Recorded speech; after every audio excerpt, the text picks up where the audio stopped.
Sizə salam. Şirin suların dərinliklərində əsl bir kral yaşayır. Bəlkə də haqqında çox eşitmisiniz, amma əminəm ki, bugün danışacaqlarımız sizi təəccübləndirəcək. Söhbət təbiətin ən mükəmməl ovçularından biri olan durna balığından gedir. Gəlin, onun heyrətamiz dünyasına birlikdə baş vuraq. İlk olaraq sizə bir sualım var. Gəlin bir düşünək. Bizim öz sularımızın, yəni çaylarımızın, göllərimizin ən amansız yırtıcısı hansı ola bilər? Yəqin ki, çoxlarının ağlına dənizlərin o məşhur canavarları gəlir. Amma əsl cavab heç də uzaqda deyil. Elə öz yaxınlığımızdakı sularda gizlənir. Bəli, bu durna balığıdır. Amma ona sadəcə bir balıq demək açığı böyük haqsızlıq olardı. O, yaşadığı mühitin əsl hakimidir, ekosistemin tənzimləyicisidir və sözün əsl mənasında bir sualtı pələngidir. Bilirsiniz, durna balığı əsl pusqu ustasıdır. Təsəvvür edin, su bitkilərinin arasında saatlarla tərpənmədən dayanır, sanki o bitkilərin bir parçasıdır. Bütün bədəni, hər bir hüceyrəsi yalnız bir can üçün, tək bir məqsəd üçün yaradılıb. Şikarını ildırım sürəti ilə yaxalamaq. Yaxşı, bəs bir ovçunu bu qədər mükəmməl edən nədir? Əlbəttə ki, cavab onun anatomiyasında, yəni bədən quruluşunda gizlidir.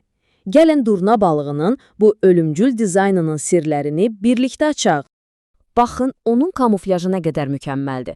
Bu boz yaşıl və ya boz sarı rəngi, üzərindəki o qaranlıq zolaqlar, onu su bitkiləri arasında demək olar ki, görünməz edir. Şikarı onu fərq edənə qədər artıq çox gec olur. Və bir də maraqlı bir detal var. Onun yanaqları tamamilə pulcuqlarla örtülüdür ki, bu da onu digər balıqlardan fərqləndirir. 1 metr yarım. Bir anlıq təsəvvür edə bilirsinizmi? Bu, orta boylu bir insanın boyuna bərabərdir. Düşünün ki, bu ölçüdə bir yırtıcı sizinlə eyni göldə üzür. Bu, ona öz mühitində tək başına bir hökmranlıq verir əlbəttə. 35 kiloqram. Bu, sadəcə bir rəqəm deyil. Bu, partlayıcı bir güc deməkdir. Bu kütlə ona ovuna qarşı inanılmaz bir sürətlə hücum etməyi imkan verir və qida zəncirinin zirvəsindəki yerini bir daha təsdiqləyir. İndi ki, onun fiziki xüsusiyyətlərini bildik, gəlin biraz da onun dünyasına, yəni həyat tərzinə, ömrünə və ekosistemdəki əhəmiyyətli roluna nəzər salaq. Görəsən, bu yırtıcının dünyası necədir? Durna balığının ömrü həqiqətən də çox təsirlidir. Cəmi 2-3 yaşında artıq cinsi yetkinliyə çatır, yəni nəsil artırmağa başlayır. Azərbaycanda yaşayanlar adətən 5-6 il ömür sürürlər. Amma indi sizə heyrətləndirici bir fakt deyim. Bəzi durna balıqlarının 30 ilə qədər yaşadığı qeydə alınıb. Bəli, düz eşitdiniz, 30 il. Bu, bir şirin su balığı üçün inanılmaz bir rəqəmdir. Onun həyatı sanki 4 pərdəli bir tamaşaya bənzəyir. Hər şey yazın əvvəlində qoyulan kiçik kürüllərlə başlayır. Təxminən 10 gün sonra onlardan balaca sürfələr çıxır. Bu körpələr əvvəlcə kiçik planktonlarla qidalanırlar, amma zamanla böyüdükcə içlərindəki əsl canavar oyanır və onlar suların xorxulu, amansız yırtıcısına çevrilirlər. Yaxşı, bəs bu heyrətamiz canlıya ölkəmizdə haralarda rast gələ bilərik? Onlar əsasən Kür çayının aşağı hövzəsində, Mingəçevir su anbarında, Dəvəçi limanında və Kiçik Qızılağac körfəzində yaşayırlar. Həmçinin cənub bölgəmizin çaylarının aşağı axarlarında da bu yırtıcı ilə qarşılaşmaq mümkündür. İndi isə gəldik hekayəmizin bəlkə də ən maraqlı hissəsinə. Durna balığının təbiətdə oynadığı mürəkkəb, hətta deyərdim ki, ziddiyyətli rollar araşdıracağıq. Bu, əsl yırtıcı paradoksudur. Baxın, bu çox heyrətamizdir. Durna balığının demək olar ki, 2 fərqli yüzü var. Bir tərəfdən o, təbiətin sanitarıdır. Necə? Zəif, xəstə və parazitli balıqları ovlayaraq su hövzələrini təmizləyir, xəstəliklərin yayılmasının qarşısını alır. Bu, əla. Amma digər tərəfdən, o öz növünün də düşmənidir. Kannibalizm, yəni öz balalarını və özündən kiçik durna balıqlarını yemək onlarda tez-tez rast gəlinən bir haldır. Həm qəhrəman, həm də canavar. Amma unutmayaq ki, qida zəncirinin zirvəsində olmaq, toxunulmaz olmaq demək deyil. Hər ovçu eyni zamanda bir ovdur.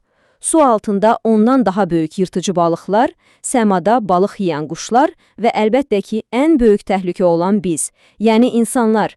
Bütün bunlar onun həyatı üçün ciddi bir təhdiddir. İndi isə gəlin vəhşi təbiətdən birbaşa mətbəxə keçid alaq. Görək, durna balığının bir qida mənbəyi olaraq insanlarla münasibəti necədir və süfrələrimizə nə kimi bir yeri var.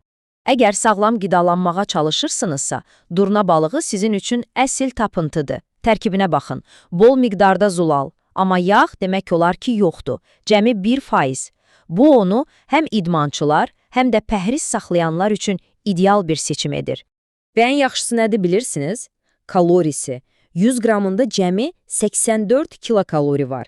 Yəni bu, həm çox dadlı, həm də olduqca yüngül bir yeməkdir. Amma əsl faydaları sadəcə aşağı kalorili olmasında deyil, içindəki xəzinədədir. Bu sadəcə bir balıq deyil, bu sözün əsli mənasında bir vitamin və mineral bombasıdır. Sümüklərimiz üçün fosfor, ürəyimiz üçün kalium, qanımız üçün dəmir, immunitetimiz üçün zint. Bütün B qrupu vitaminləri də cabası. Yəni, orqanizm üçün əsl güc mənbəyidir. İndi isə sizə çox maraqlı, bəlkə də inanılmaz gələcək bir məlumat verim. Araşdırmalar göstərir ki, durna balığının tərkibi təbii antiseptik xüsusiyyətlərə malikdir. Hətta belə bir nəticəyə gəlinib ki, müntəzəm olaraq durna balığı yeyən insanlar qrip kimi infeksiyalara daha az yoluxurlar. Möhtəşəm deyilmi?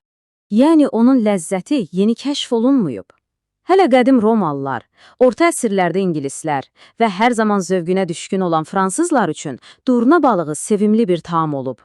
Bu da onun kulinariyadakı dərin tarixi əhəmiyyətini göstərir. Ancaq təbii ki, hər şey mükəmməl deyil. Gəlin medalın o bir üzünə də baxaq. Durna balığı bəzi insanlarda allergiya yarada bilər. Əgər çirklənmiş sularda yaşayırsa, zərərli maddələri bədəninə toplaya bilər. Əlbəttə, qızardanda kalorisi artır. Və unutmayaq ki, bu yırtıcı, balıq təsərrüfatları üçün ciddi bir baş ağrısı ola bilər. Və sonda, sizi bu düşündürücü sualla baş-başa buraxmaq istəyirəm. Bu yırtıcını qorumaqla əslində biz elə öz su hövzələrimizi, öz ekosistemimizi qorumuş olmuruqmu? Bəlkə də təbiətin bu amansız, lakin bir o qədər də vacib sanitarını qorumaq bütün su dünyasının sağlamlığının əsas açarıdır. Bu barədə düşünməyə həqiqətən də dəyər. Точки притянут